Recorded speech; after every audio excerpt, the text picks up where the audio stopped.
l'électronique va souffrir et de toute façon,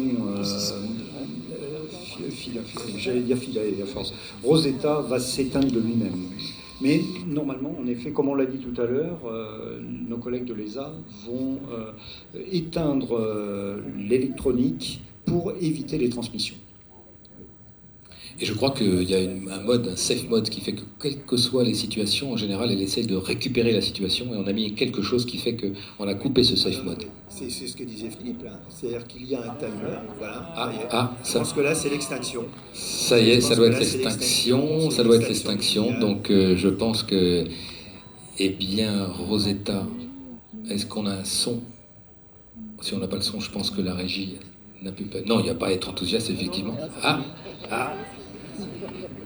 On n'était pas sur le bon, il y a toujours du... C'est combien? Quelle heure est-il? Normalement, ça y est. Bien, bah écoutez, on peut applaudir à tous ceux qui ont participé à cet extraordinaire... Donc, apparemment, le signal a quasiment disparu. Oui, voilà. c'est ça. Et donc ça y est, voilà. La mission est terminée.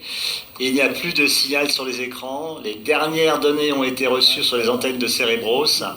Et la séance va pouvoir continuer, mais l'aventure technique et spatiale s'est maintenant donc achevée, avec sûrement beaucoup d'émotions, mais aussi le sentiment d'une mission quand même accomplie pour tous les ingénieurs et les techniciens qui sont là. Et par contre, les scientifiques sont forcément très contents, mais l'affaire n'est pas terminée. Bien, Oui, Marc, un petit peu.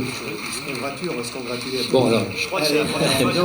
Donc simplement, moi ce que je voudrais, c'est que tous les Toulousains qui nous entendent ici et qui sont dans la truc, on applaudisse l'ensemble des équipes techniques qui ont pu faire une affaire pareille et qui a réussi à marcher jusqu'à se poser manifestement jusqu'au bout. Et j'espère que Rosina a récupéré le maximum de données dans la descente et que les gens puissent après avoir les données exactes qui sortent de ce fameux trou. Et voilà, donc je propose qu'on les applaudisse tous.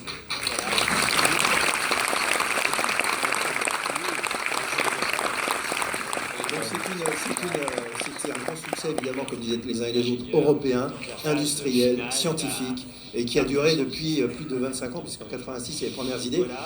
Moi qui ai été tout au début d'un truc qui s'appelait Champollion, c'est-à-dire avant que ça ne devienne Philae, c'était un truc qui s'appelait Champollion, et qui était fait avec les Américains. Et là, si on fait ça en Europe, c'est grâce à une erreur américaine. C'est-à-dire que si les Américains avaient continué Champollion, on n'aurait pas eu nos affaires faites avec l'Europe, ça aurait été fait avec nos collègues américains. On n'aurait peut-être pas eu les mêmes résultats, etc. Donc je pense que là, c'est assez extraordinaire de voir ce qui a pu être réalisé en quelques décennies. C'est vrai que